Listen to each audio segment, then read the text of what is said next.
No domingo passado nós concluímos a série de estudos sobre a Epístola de Paulo aos Filipenses e a partir de hoje nós vamos estudar esse livro aqui de Peter Scazzero. Qual a razão de estudarmos esse livro a partir de hoje? A razão é pensarmos sobre a nossa vida espiritual, sobre a nossa relação com Deus, com as pessoas e com nós mesmos. Porque o fato é que existem pessoas que elas adoecem espiritualmente. As pessoas adoecem fisicamente, as pessoas adoecem emocionalmente, as pessoas também adoecem espiritualmente. E o que o autor deixa claro desde o início do seu texto é que há uma relação indissociável entre vida espiritual e vida emocional. Então, se você não está emocionalmente bem, então é certeza de que você também não está bem espiritualmente. Se você não está bem espiritualmente com Deus, você também não está bem emocionalmente. E o que significa estar bem emocionalmente? O que significa estar bem espiritualmente? Então, nós vamos aprender sobre isso à medida que formos avançando nos estudos desse livro, ok?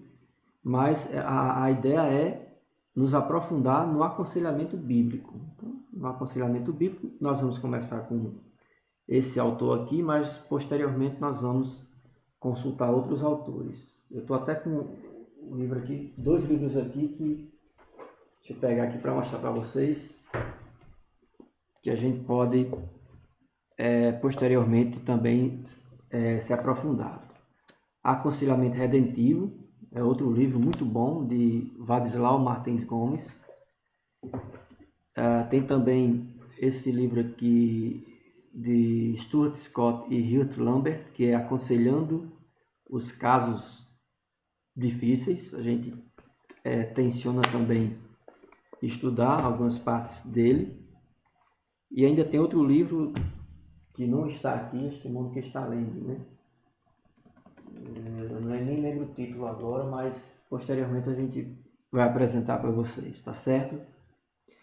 E o autor começa o texto falando sobre uma espiritualidade emocionalmente doentia.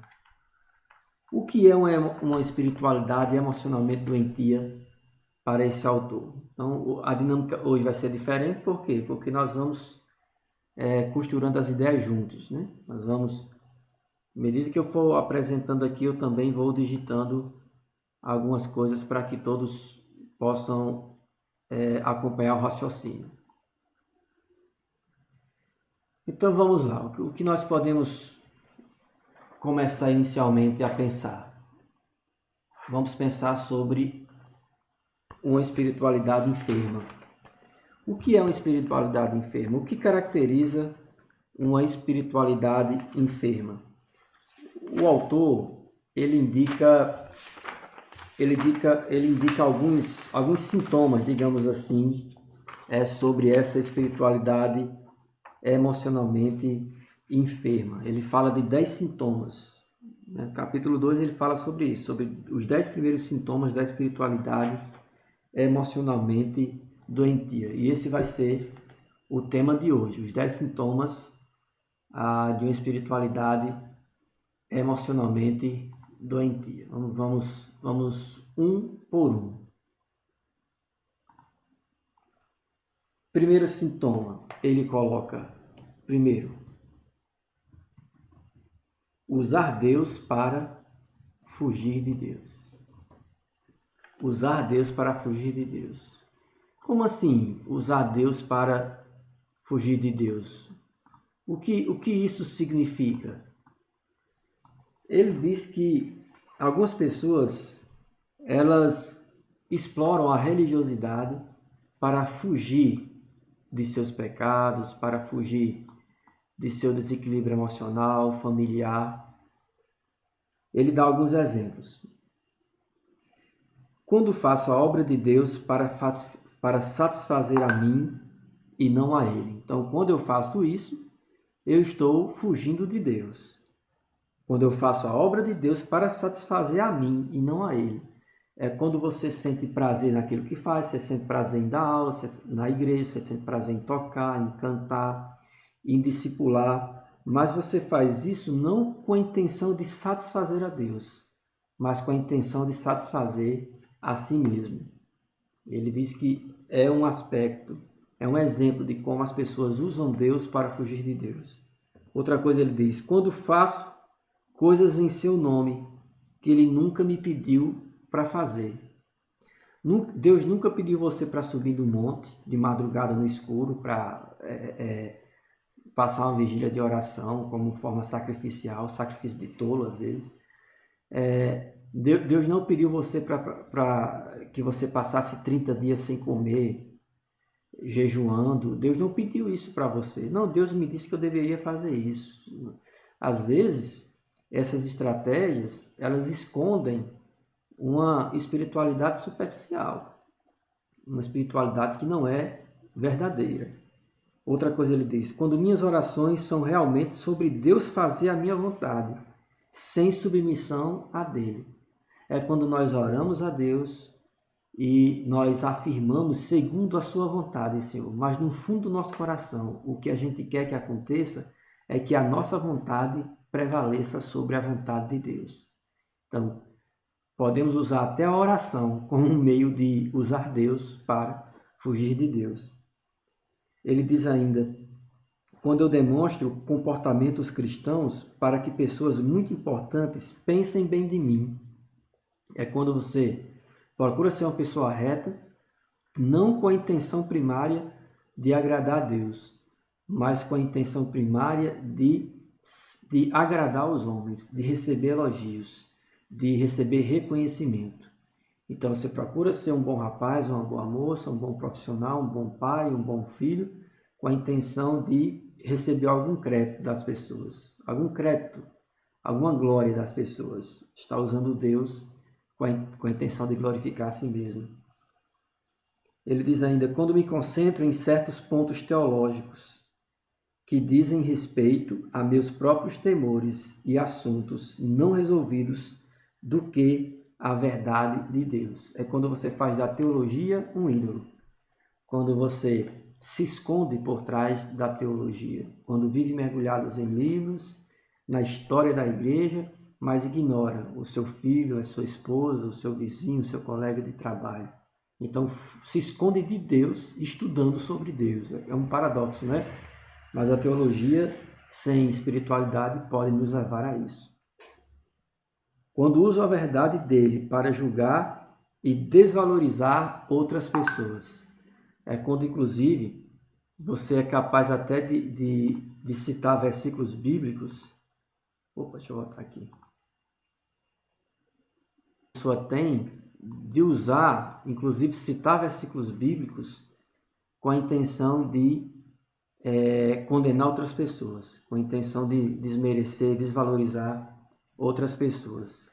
E a gente sabe, claro, né, que esse tipo de comportamento não é correto. Né? É uma coisa que não há dúvida sobre isso. Ele diz aqui ainda, quando pronuncio, o Senhor me disse para fazer isto, e a verdade é, eu acho que o Senhor me disse para fazer isto. Quando você fala em nome de Deus, mas nem você mesmo tem convicção se realmente é Deus quem está falando. Não, Deus me disse para fazer isso. Você pode ser honesto e dizer, eu entendi que Deus me disse para fazer isso, mas não tenho convicção ou certeza a respeito disso. Então, agir dessa forma é muito mais honesto do que colocar em sua boca palavras que não saíram da boca de Deus.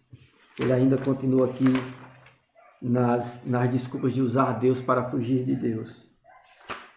Quando uso a Escritura para justificar aspectos pecaminosos da minha família, cultura e nação, em vez de avaliá-los sobre o senhorio de Deus. Aqui é quando você usa a Bíblia para justificar os seus próprios pecados. O ser humano é um negócio fora de série, né, meus irmãos? Porque assim, você pode usar a Bíblia para julgar os outros, para dizer aos outros o que você não tem coragem de dizer por si mesmo. Então você usa um versículo bíblico às vezes só para massacrar o outro. E, por outro lado, você usa um versículo bíblico para justificar os seus pecados. É quando alguém diz assim, olha, onde abundou o pecado, superabundou a graça. Eu não sou um pecador, tenho feito coisas erradas, mas onde abundou o pecado, superabundou a graça. Ou seja, você está usando a Escritura para justificar seus pecados. E não é assim que funciona diante de Deus.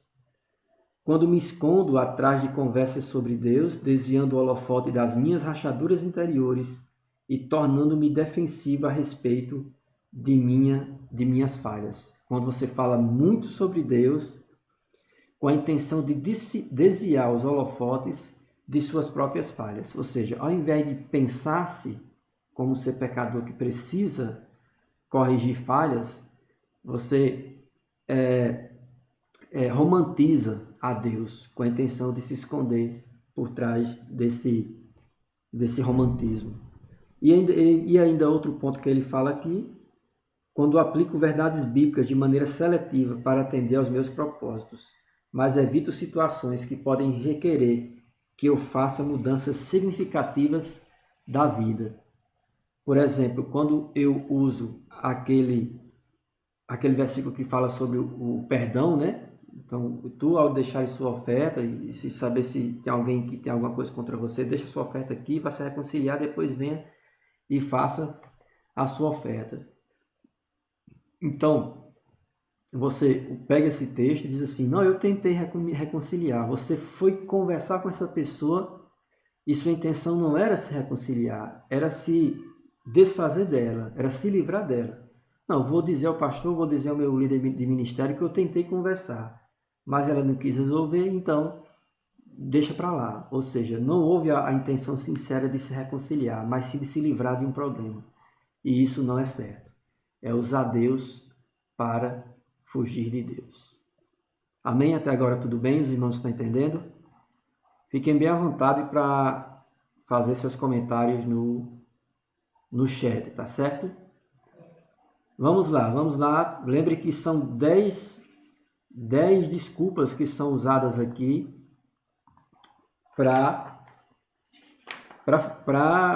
na verdade, são 10 sintomas que mostram uma espiritualidade emocionalmente doentia. O outro sintoma que ele fala aqui é o quê? Segundo, ignorar as emoções de raiva, tristeza e medo. Ignorar as emoções de raiva, tristeza e medo. Meus irmãos, todo crente, por mais espiritual que seja, ele tem essas três emoções. Ele sente raiva, ele sente-se triste e também ele sente medo. Raiva, tristeza e medo. Por que sentimos todas essas coisas? Porque somos seres humanos, porque somos seres limitados, porque somos seres pecadores. Temos uma natureza pecaminosa. Não há como negar isso. O autor, vou pegar um texto aqui da página 35, ele diz assim: tal como a maioria dos cristãos, fui ensinado que quase todos os sentimentos são suspeitos e não devemos confiar neles. Eles oscilam e são a última coisa com que devemos nos preocupar em nossa vida espiritual.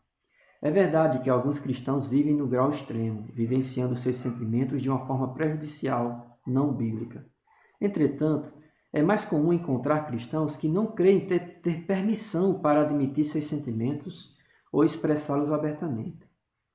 Isso se aplica especialmente aos sentimentos mais difíceis, como medo, tristeza, vergonha, raiva, mágoa e sofrimento. Todavia, como eu posso ouvir o que Deus está me dizendo e avaliar o que está acontecendo dentro de mim quando eu estou tão aprisionado? Então, ele diz que nós nos sentimos aprisionados em nós mesmos, com vergonha de nos abrir para esses sentimentos aí. Entenda, de reconhecer que temos esses sentimentos, de fazer uma oração e dizer: olha, Deus, me ajude porque eu estou com raiva de fulano. Olha, Senhor, me ajude porque eu me sinto triste. Senhor, eu estou com medo de morrer.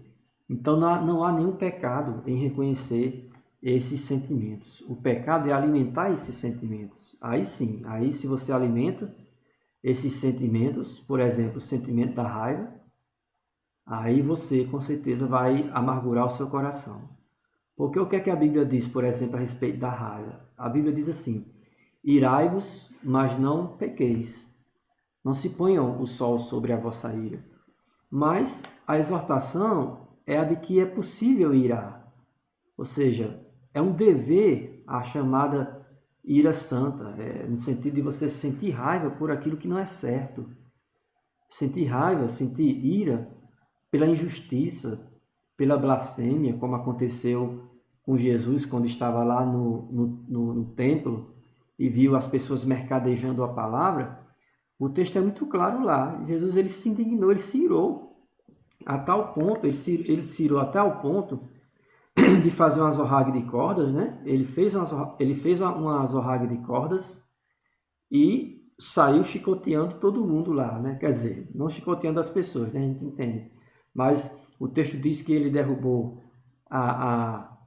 as bancas dos cambistas que trocavam moeda lá no templo, que ele saiu quebrando as gaiolas lá, né? Que prendiam as aves que eram sacrificadas e eram negociadas ali. Então entenda, Jesus ele sentiu ira. O fato é que ele sentiu ira. Não há como negar essa verdade. Às vezes a gente se constrange em dizer não, mas ele pecou? Claro que ele não pecou. A ira dele foi uma ira santa. Então o cristão ele não é alguém passivo diante da injustiça. Lembra lá de Atos capítulo 17, que quando Paulo chegou no Areópago, lá em Atenas, quando ele chegou na cidade de Atenas e viu a idolatria em Atenas, o que é que o texto diz? O texto diz que Paulo se indignou no seu espírito, devido em face à idolatria que existia naquela cidade. Tristeza. A Bíblia diz, no Evangelho de Lucas, de Mateus, nos sinóticos, né? Mateus, Marcos e Lucas, que Jesus ele sentiu angústia no Getsêmani. Ele disse: a minha alma está profundamente angustiada. Ele sabia o que haveria de sofrer para salvar a humanidade e ele sentiu tristeza. Ele suou sangue, hematridose, né, como se chama. A tensão foi tanta, o estresse foi tanto em cima do homem Jesus, dentro do homem Jesus, que ele suou sangue. Ele sabia o que haveria de sofrer lá no Getsêmani. Então nós nos sentimos tristes também, meus irmãos. O próprio salmista Davi, Salmo 32, ele diz que enquanto ele calou de seus pecados, os seus ossos envelheciam. Então ele sentia dores também emocionais em todo o seu organismo. Ele sentia tristeza, ele sentia angústia. E medo. E medo também é um sentimento humano. Todo homem sente medo, né? Nós falamos assim: não, eu não tenho medo da eternidade porque eu sei para onde eu vou. Mas eu tenho medo de morrer, eu tenho medo de sofrer no leito do hospital, eu tenho medo de perder um filho. Enfim, Deus, ele não nos ordena ignorar as emoções de raiva, tristeza e medo. Ele nos orienta a viver todos esses sentimentos sob tua mão, sob tua presença. Esse é o favor de Deus, é a graça de Deus que nos alcança tanto nos momentos de ira, de tristeza, como de medo. Amém, meus irmãos? Vamos prosseguir, né? Porque são 10. Estou no terceiro sintoma de uma espiritualidade emocionalmente doentia. Vamos para o terceiro sintoma, né?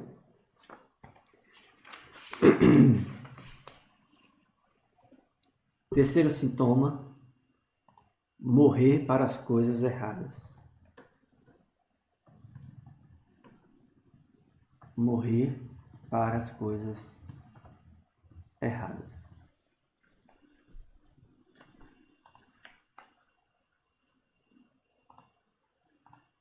Vocês sabem que quando a gente se converte, talvez aconteceu isso com você também,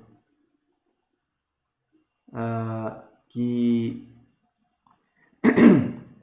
quando a gente se converte, às vezes a gente tem a decisão radical de nos afastar de pessoas com as quais nós convivíamos antes. E isso não é correto. Não é correto se afastar das pessoas que nós convivíamos antes. Depois que eu me converti a Cristo, significa que eu não sou mais filho, não sou mais irmão, não sou mais amigo? Não, de maneira nenhuma. Então o autor ele chama a atenção para isso. Que nós temos de morrer para as partes pecaminosas de quem somos, tais como a atitude defensiva, a indiferença, a arrogância, a teimosia, a hipocrisia, a atitude de julgar indistintivamente sem critério nenhum, a frieza, bem como para os mais óbvios pecados que são descritos na Bíblia, como não matar, não roubar, não dar falso testemunho, falar a verdade. Nós temos que morrer para essas coisas, nós temos que morrer para o pecado. Nós não somos chamados por Deus para morrermos para as partes boas de quem somos. Boas entre aspas. Deus nunca nos pediu que morrêssemos para os desejos saudáveis e prazeres da vida, para as amizades, a alegria, a arte, música, recreação, riso, natureza. Deus planta desejos no nosso coração para serem irrigados e nutridos. Quase sempre esses desejos e paixões são convites de Deus, dons dele. Todavia, de alguma forma, sentimos-nos culpados ao desembrulhar esses presentes. Porque o fato de alguém se converter a Cristo não significa que essa pessoa agora não pode mais jogar futebol, praticar um esporte, taekwondo, futebol, judô, vôlei, natação. Não significa que essa pessoa não pode reunir a turma dos amigos para jogar Play 4, jogar futebol, né? Os meninos aí, Pedro, Nilcinho, Luan, o pessoal que gosta do Play 4. Não significa que agora eu não posso escutar música, uma música que tem uma letra interessante, uma musicalidade que chama a atenção. O fato de eu me converter não significa agora que eu não possa viajar com minha família ou com meus amigos, fazer uma trilha lá na Serra de Martins, subir a Serra Barriguda. Não, ou se juntar para comer, para ir para uma sorveteria e rir, ir para o cinema. Não, Jesus, quando nós nos convertemos e nos entregamos a Ele, não significa que a gente não pode deixar de fazer essas coisas. Não significa que agora nós temos que morrer para a alegria, morrer para o prazer, morrer para a arte, para a literatura, para os estudos, não. Morrer em Cristo é morrer para o pecado, é morrer para todos os sentimentos que azedam a nossa alma, para as atitudes que ferem a santidade de Deus, que desagradam a Deus. Então, a espiritualidade doentia morre para as coisas erradas. As seitas é que fazem isso. Seitas é que escravizam as pessoas no medo, na tristeza. Seitas é que isolam as pessoas de suas famílias. As seitas é que fazem isso. O Evangelho não. O Evangelho faz com que você se torne luz e sal. Luz para iluminar as pessoas, sal para dar sabor à vida das pessoas, com o Cristo que vive em você. Amém, meus irmãos? Nilcinho diz aqui, no capítulo 10, Jó fala os sentimentos dele. Exatamente, Nilcinho. É o ponto anterior, né, Nilcinho? Jó se abre totalmente para Deus. Jó, inclusive, amaldiçoou até o seu dia de nascimento, porque ele estava desesperado ali, Jó. Ele não blasfemou contra Deus em nenhum momento, mas ele sentiu tristeza, ele sentiu ira, ele sentiu a dor, e só ele sabe, né? E Deus sabe o que Jó sentiu e foi paciente, foi fiel até o fim. Mas vamos lá, morrer para as coisas erradas. Quarto ponto, lembre que são 10. Vamos para o quarto agora. Dividir nossa vida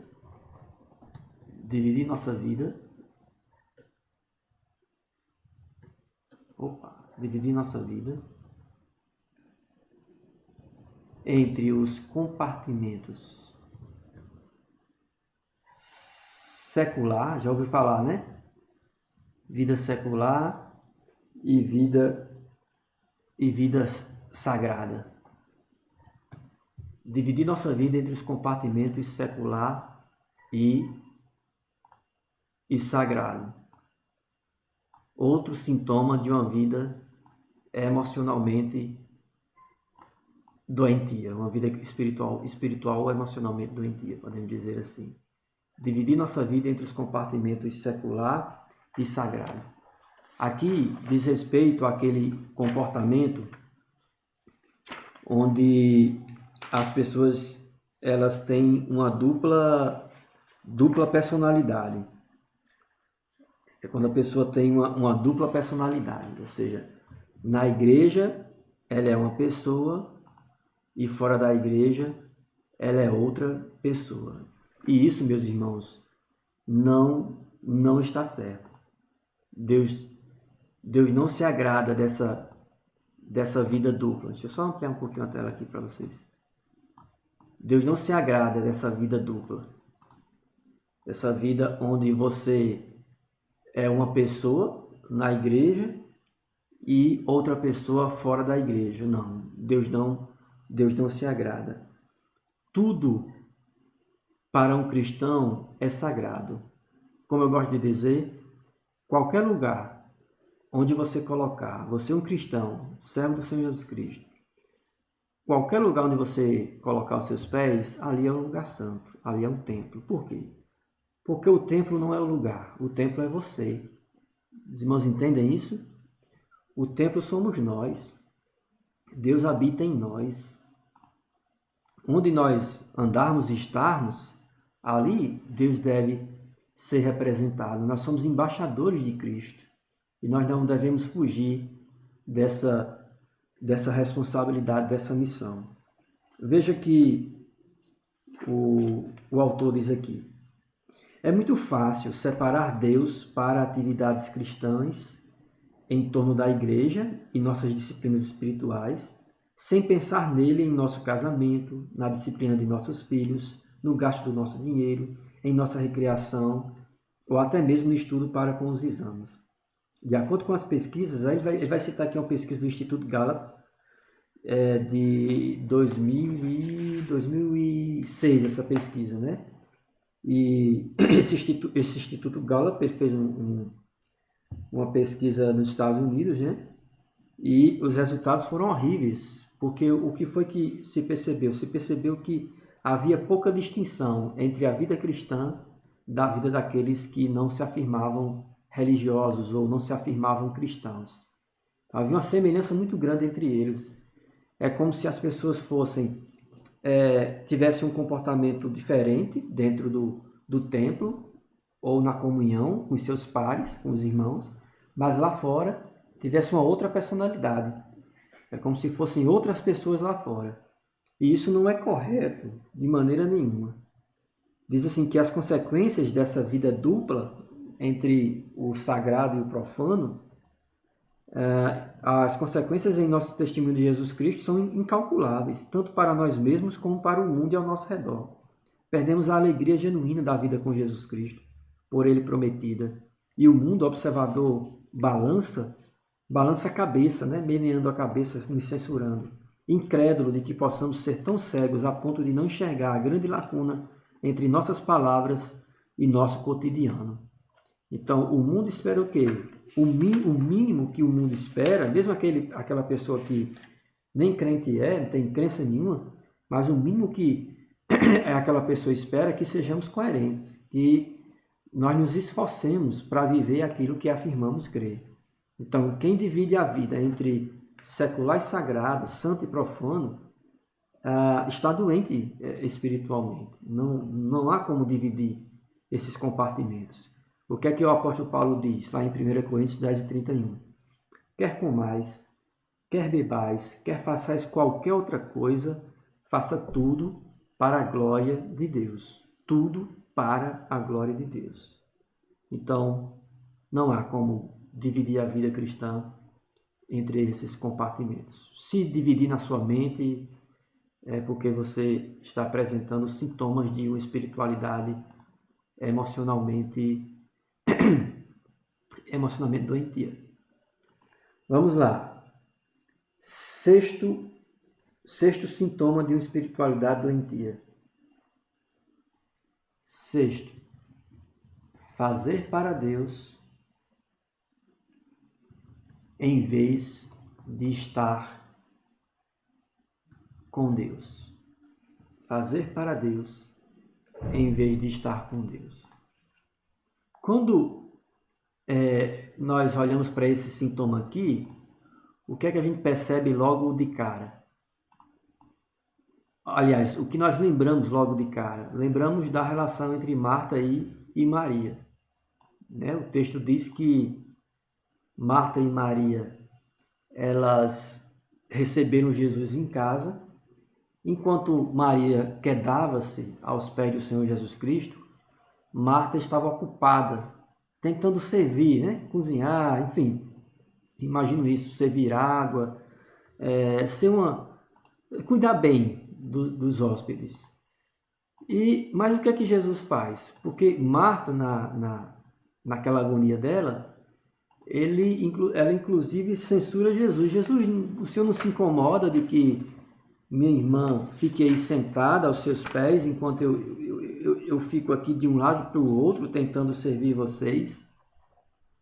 E Jesus disse: Marta, Marta, você anda cansada, fadigada, te preocupas com muitas coisas.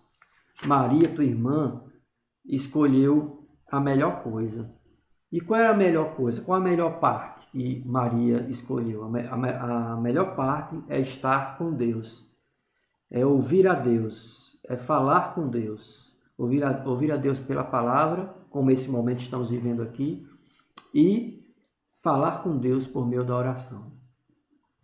Então, precisamos de estar com Deus e não fazer apenas as coisas para Deus. Aí você cai em uma coisa que nós chamamos de ativismo. É quando você está tão ocupado, tão preocupado com as coisas eclesiásticas, com o ministério, com as atividades dos homens, das mulheres, a escola bíblica, das ações sociais.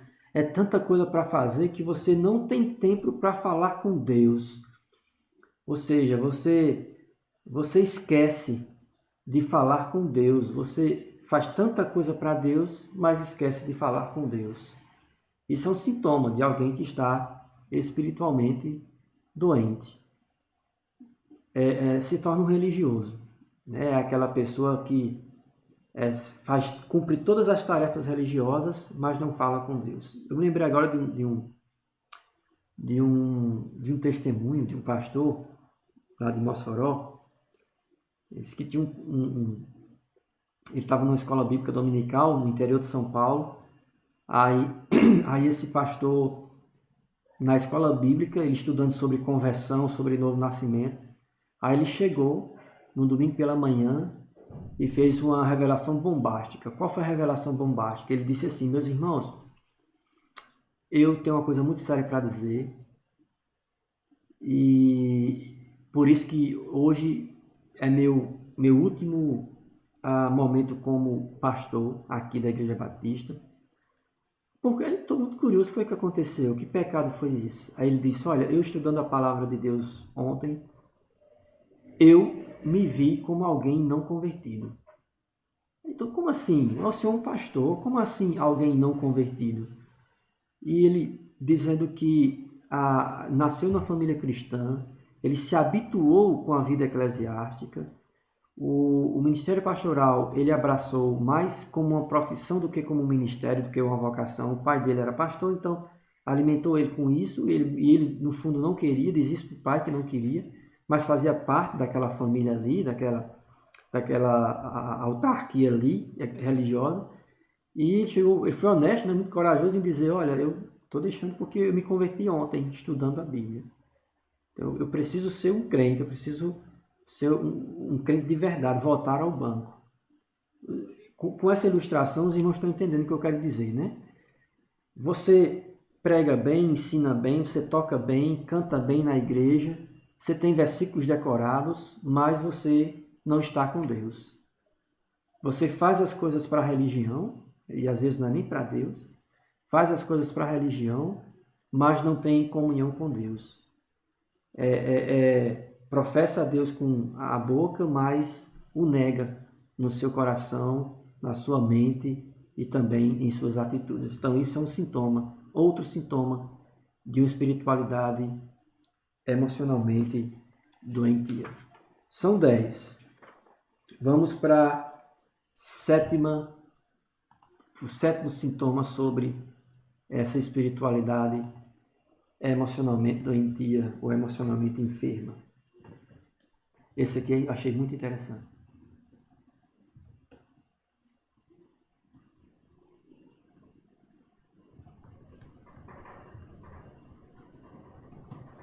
Espiritualizar o conflito.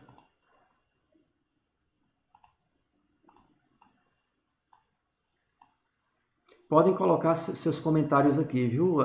No chat, enquanto eu vou adiantando aqui, para que a gente possa ter um momento de discussão no final da apresentação dos 10 sintomas aqui, tá bom? Eu estou vendo aqui algumas coisas, eu vou ler algumas coisas, mas posteriormente, no final, que eu queria fazer esse resumo com a participação de vocês.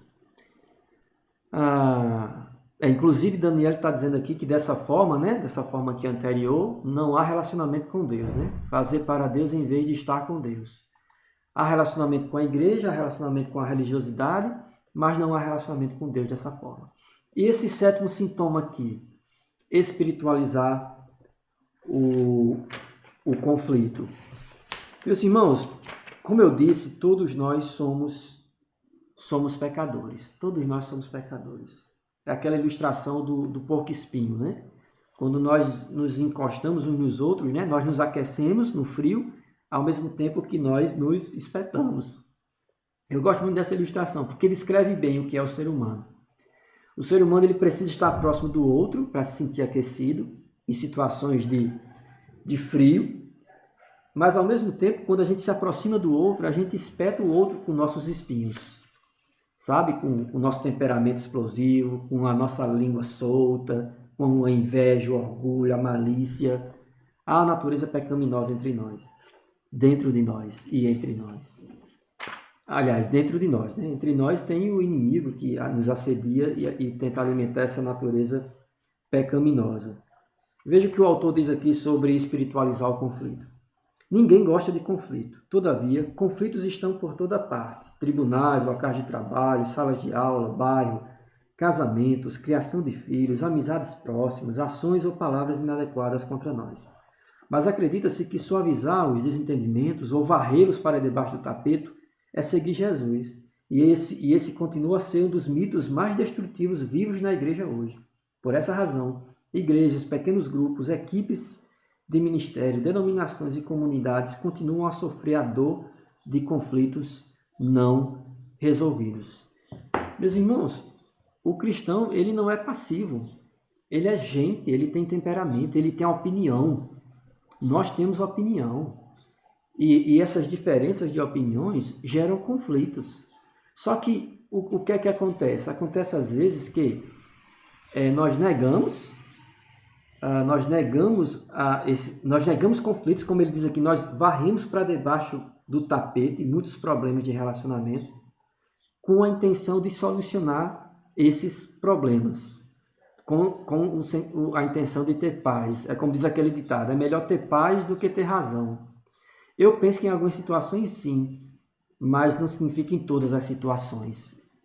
Então tem momentos que tem que haver o conflito, tem que haver a confrontação, no sentido de aconselhamento. Tem que haver o cara a cara. Sabe, como quando Jesus disse lá, olha, a resolução de conflito, a reconciliação é um conflito. É um conflito saudável, a reconciliação. Como assim? Vamos lá, o passo a passo que Jesus nos ensinou. Se alguém pecar contra ti, vai você sozinho e resolve com ele. Ou seja, vá, busque essa pessoa. Mas, Senhor, eu vou buscar essa pessoa para quê? Para resolver um problema. Então, de certa forma, vai haver um conflito, que deve ser um conflito saudável, uma confrontação. Olha, ou eu pequei contra você, ou você pecou contra mim, nós estamos magoados um com o outro e precisamos resolver. É um conflito. Não, você tentou e não resolveu. Então chama mais duas pessoas, mais dois conselheiros para promover a paz entre vocês. Chama essas duas pessoas. Vou novamente ter essa conversa. Não resolveu, olha, leva para a igreja. Não resolveu. Então, infelizmente, vai sofrer a disciplina cirúrgica. Vai ser excluído do rol de membros da igreja. Então, conflitos fazem parte. Ele tem uma lista aqui que eu gostaria de falar. Nós estamos aqui há mais ou menos 20 minutos do final, mas faltam 3 itens, dá para fazer. Ele diz assim: o que você faz quando enfrenta a tensão e o problema dos desentendimentos? Podemos nos sentir culpados das seguintes faltas. Dizemos uma coisa na frente das pessoas e outra pelas costas. Ou seja, nós não queremos resolver o conflito. Na frente da pessoa você diz uma coisa e às costas você diz outra. Piora a situação. Fazemos promessas que não temos intenção de cumprir. Você diz para a pessoa: eu nunca mais vou fazer isso. Mas você é incapaz de cumprir essa promessa. Criticamos, atacamos, damos às pessoas o tratamento do silêncio, a frieza. O que é que você tem? Não tenho nada não. Não, ele está aí, ele está calado, reservado. O que foi que aconteceu? Eu não sei, ele está calado. Tornamos-nos sarcásticos quando o problema não é resolvido, irônico, sarcástico. Entregamos os pontos com medo de não sermos amados. Não, para mim tanto faz, é melhor, porque senão ele vai deixar de gostar de mim. Gotejamos nossa raiva mandando um e-mail com uma crítica nada sutil. Contamos apenas meia verdade porque não podemos suportar ferir os sentimentos de um amigo. Dizemos sim quando queremos dizer não. Evitamos, mantemos longe, cortamos. Encontramos uma pessoa de fora com quem nós podemos conversar para acalmar nossa ansiedade. Ou seja, usamos tudo isso aqui com qual intenção? Com a intenção de resolver o conflito. E só que essas coisas aqui não resolvem o conflito. Aumentam o conflito dentro de nós. Então, a coisa tem que ser resolvida, então vamos nos confrontar. Vamos confrontar no sentido de argumentos, de humildade. Vamos resolver o problema. O inimigo em um conflito não é o outro, é o problema. E qual foi o problema aqui? Olha, você mentiu para mim. Então o problema é a mentira. Então, vamos nós dois agora resolver essa questão? O que é que você diz a respeito disso? Não, eu menti por causa disso e disso e disso. Então eu lhe perdoo, eu entendi. Que bom que você reconheceu, eu lhe perdoo. Porque uma mentira traz outra mentira e gera um assassinato. É só lembrar do caso entre Davi e Batseba, né? Começou com uma cobiça, com um olhar, com a transgressão, com a mentira, e no final resultou na morte de uma pessoa inocente. Vamos lá para o nosso oitavo sintoma de uma espiritualidade emocionalmente doentia, que é encobrir a fragilidade, a fraqueza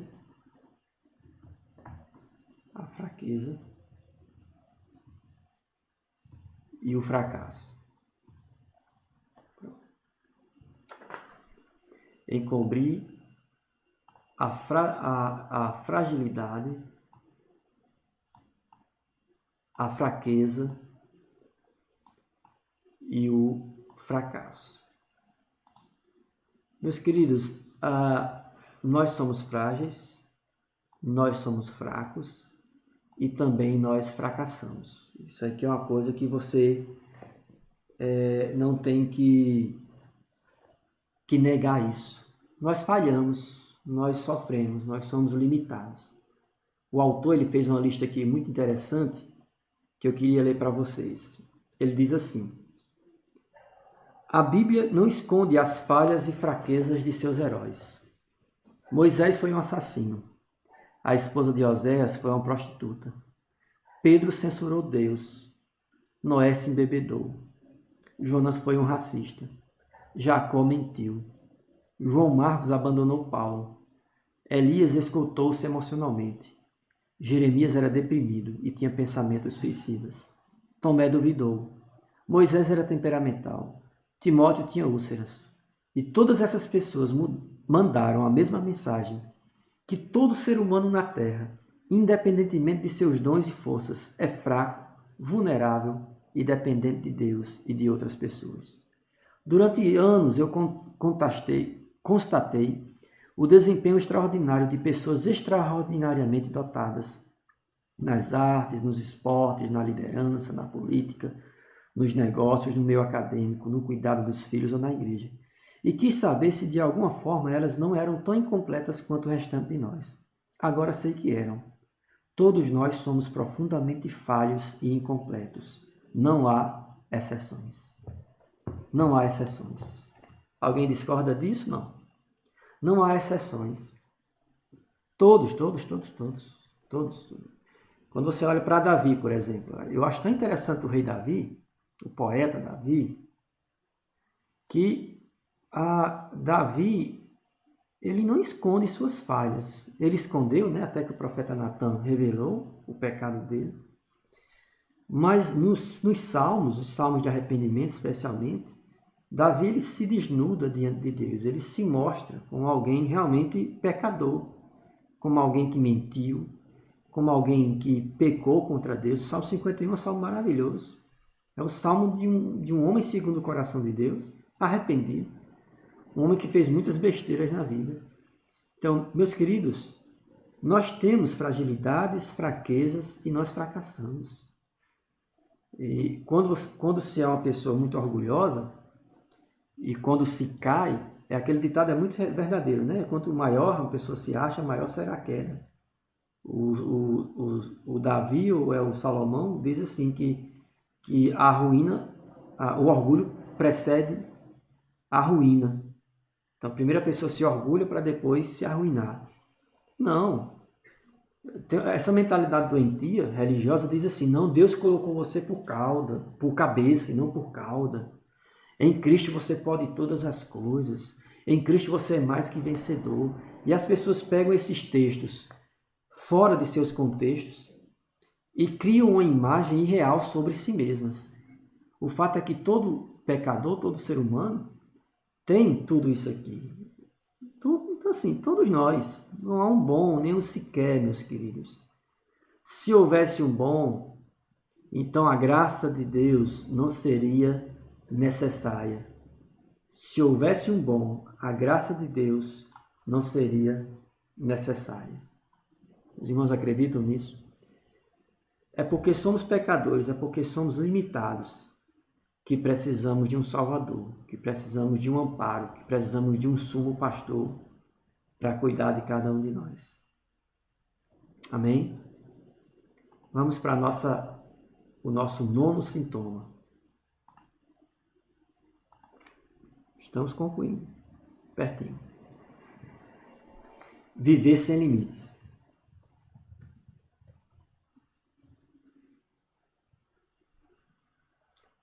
Viver sem limites. Vamos lá. Esse aqui, dos 9 sintomas, dos 10 sintomas que o autor trabalha, eu confesso que esse aqui foi um dos que mais me tocaram, assim. Viver sem limites. O que isso quer dizer, viver sem limites? O que isso quer dizer? Deixa-me ler aqui. Foi-me ensinado que os bons cristãos constantemente doam e servem a outras pessoas. Não se esperava que eu dissesse não a oportunidades ou a pedidos de ajuda, porque isso seria egoísmo. Alguns cristãos são egoístas. Eles creem em Deus e Jesus Cristo, mas vivem como se Deus não existisse. Não lhes passa pela cabeça que precisam amar e servir a outras pessoas além de sua família e amigos. Isso é uma tragédia. Conheci muitos cristãos, entretanto, que carregam culpa por nunca fazerem o suficiente.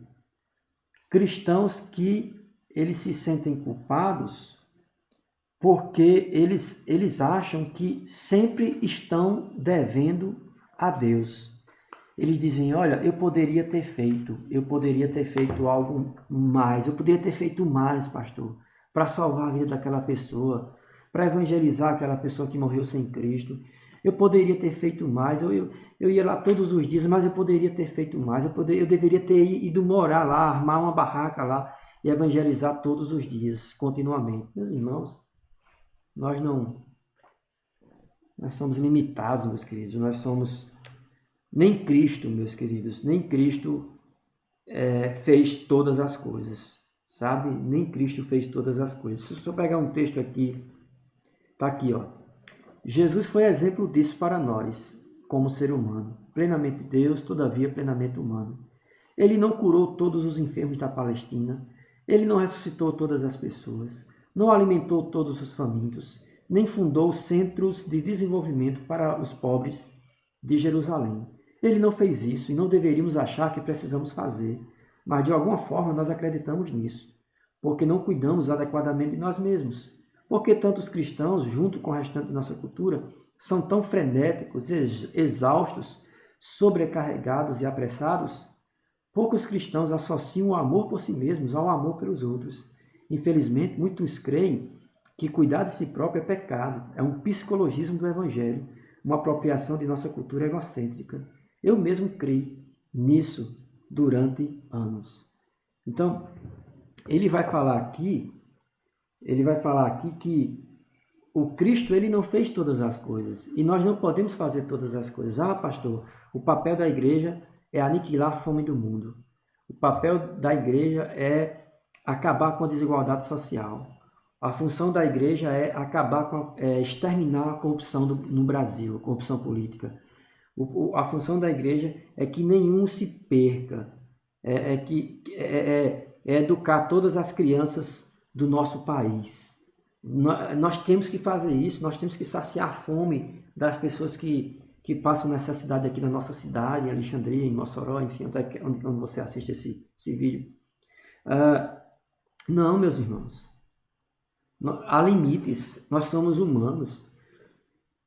O papel da igreja não é acabar com a desigualdade social do mundo, não é oferecer curso de capacitação para todos os desempregados do mundo, não é saciar a fome de todas as crianças do mundo. Essa não é a função maior. Como cristãos devemos fazer isso, não tenho dúvida disso. Mas o papel da igreja, a missão da igreja é pregar o Evangelho. A missão da igreja é pregar o Evangelho, é espalhar as boas novas de salvação. É pregar o arrependimento e a conversão a Cristo Jesus. Entendem, meus irmãos? E dá para fazer todas essas coisas, mas a missão da igreja é adoração, evangelização, edificação. Deixa eu ver aqui alguns comentários antes que eu conclua, né? Falta só mais um sintoma. Dani diz assim: se pois ao trazeres ao altar a tua oferta, ali te lembrares de que teu irmão tem alguma coisa contra ti, deixa perante o altar a tua oferta, vai primeiro reconciliar-te com teu irmão, e então, voltando, faça a tua oferta. Sobre o sintoma 8, a importância da resolução dos conflitos. A reconciliação é um exemplo. Exato, Dani. Exatamente. A reconciliação de quê? De um conflito. Né? Houve um conflito e vamos resolver esse conflito. Mas vamos resolver esse conflito como? Confrontando. Dois pecadores sentando e conversando com amor e paz sobre o que aconteceu, o erro. Igor diz o quê? Igor Silva, é verdade, pastor? Sim, Igor, o livro que nós estamos estudando, Igor, é Espiritualidade Emocionalmente Saudável, de Peter Scarizzo. Esse é o livro que nós estamos pincelando, né? Não estou ganhando nada por isso não, viu? Mas se vocês puderem adquirir esse livro, a minha intenção é trabalhar todo o livro. Tem algumas coisas que eu não concordo, né? A minha opinião foge um pouquinho da dele, mas é importante que todos leiam e acompanhem, né, o raciocínio, tá bom? Vamos lá, vamos terminar com o nosso 10º sintoma de uma espiritualidade emocionalmente doentia. Julgar a jornada espiritual de outras pessoas. Esse é o 10º.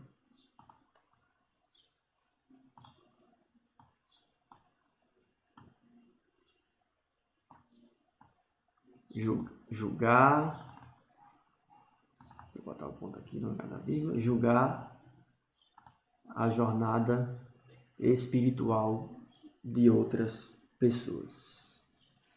O que foi que Cristo disse? Cristo disse que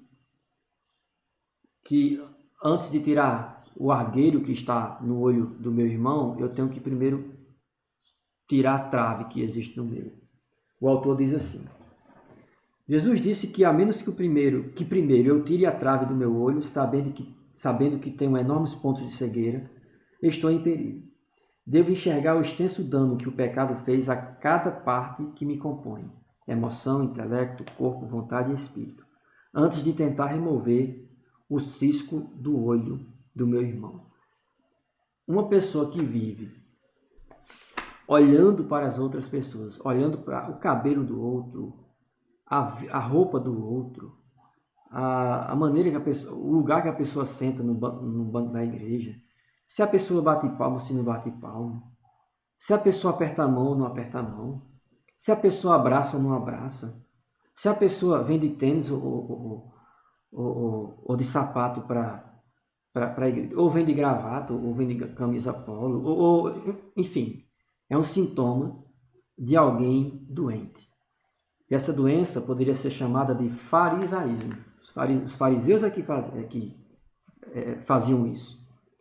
Julgavam a vida das pessoas e esqueciam de suas próprias vidas. Jesus chamou eles de quê? Hipócritas. E essa palavra hipócrita, né, vem de Hipócrates, né, lá atrás, mas a ideia também é de alguém que usa uma máscara para representar, sabe? Ou seja, o seu rosto demonstra uma coisa, seu coração outra. Então, quando nós julgamos a jornada espiritual de outras pessoas continuamente, nós estamos doentes, porque nós temos que, primeiro, meus irmãos, olhar para nós mesmos. Se você está ocupado com seus próprios defeitos, você não terá tempo para ver os defeitos de seus vizinhos. Então, cuide de seus defeitos, cuide de si mesmo. Porque se você cuidar de si mesmo, do seu coração, você vai ter sabedoria, vai ter autoconsciência, vai ter discernimento, moderação, domínio próprio, para poder ajudar outras pessoas que porventura você julga fracas espiritualmente falando. O que é que Paulo diz lá em Gálatas 6, né? Que olha, se alguém for surpreendido em alguma falta, vós que sois espirituais, corrigiu com espírito de brandura. Então, claro que a gente não deve ignorar as falhas de nossos irmãos. Não, então deixa os irmãos fazerem o que quiser, ninguém na igreja deve a ninguém, ninguém deve se importar com a vida de ninguém. Não, aí você faz da igreja um ninho de egoístas. Um ninho de egoístas, não. Nós somos responsáveis uns pelos outros. E nós devemos, inclusive, julgar uns aos outros, mas não julgar com critérios errados. Julgar com critérios de amor, de justiça, de paixão, de compaixão, de misericórdia, sabe? Julgar com humildade, reconhecendo que também erramos. Esse é o caminho. Esse é o caminho para nós superarmos esse 10º sintoma. Amém, meus irmãos? Louvado seja Deus. Estou terminando aqui. Vou só fazer uma revisão rapidinha aqui. Caso vocês queiram comentar, vocês fiquem à vontade aí, tá bom? Deixa eu só diminuir isso aqui.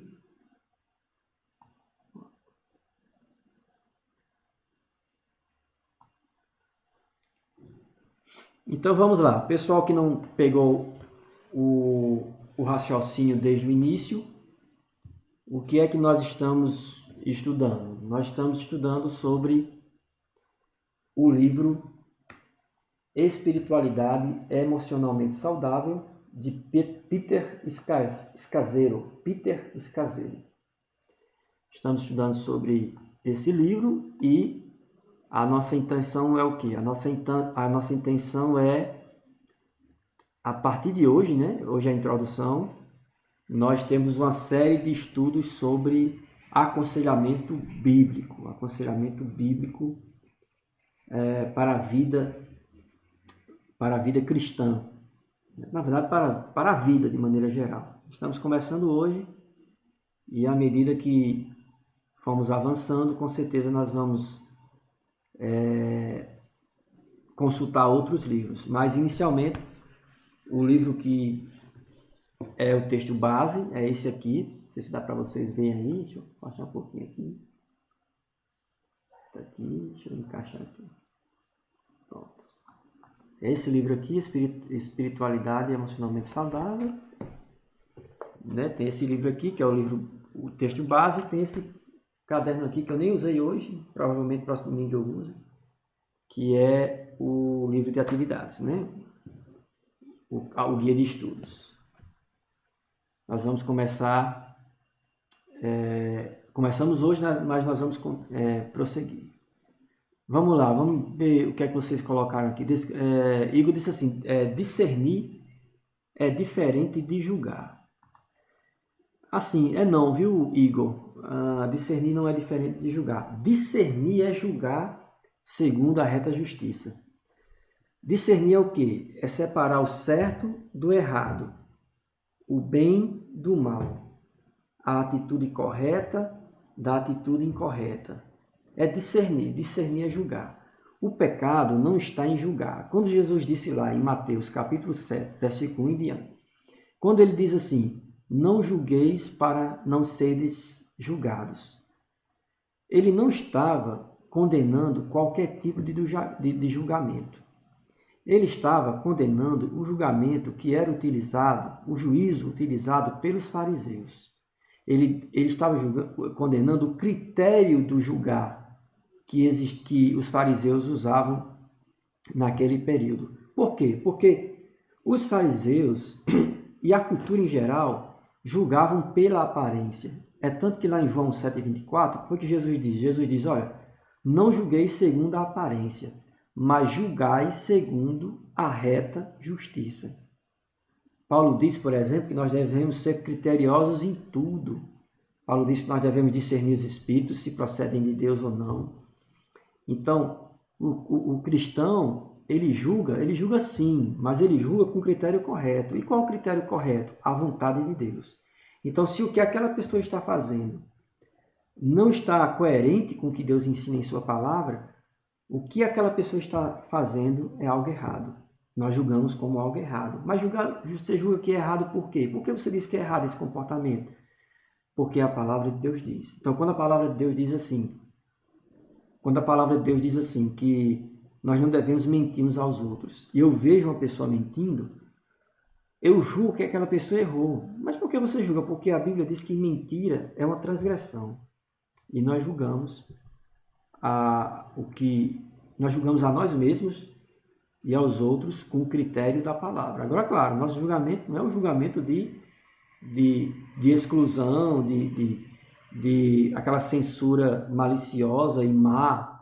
Não, é o reconhecimento de um erro para que a pessoa se corrija. Inclusive, nessa correção, quem julga pode ajudar. Quem julga pode voltar a se aproximar da pessoa, no primeiro ou no segundo momento, com a intenção de ajudar essa pessoa a se corrigir e se amoldar ao padrão de Deus.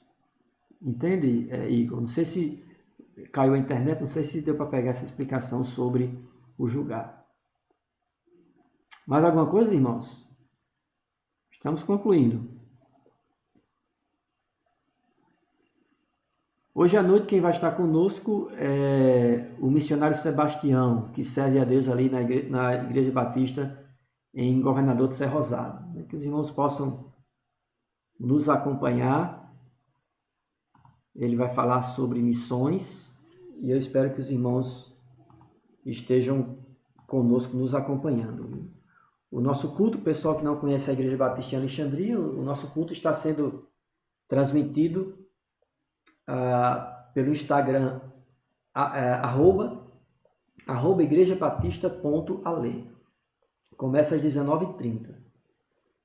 Domingo, 19h30, é o nosso culto de celebração. Quarta-feira, 19h30, também no Instagram, é o nosso culto de oração. Domingo, 9 horas. Geralmente eu digo 9 horas, mas geralmente começa 9h10. É tanto que eu vou colocar agora 9h10. 9h10 é a Escola Bíblica Dominical, que vocês veem que estamos estudando sobre aconselhamento cristão. E inicialmente estamos seguindo o livro de Peter Scazzero, Espiritualidade e Emocionamento Saudável. Então essas são as programações da igreja e eu espero encontrar os irmãos hoje à noite com a graça de Deus. Amém?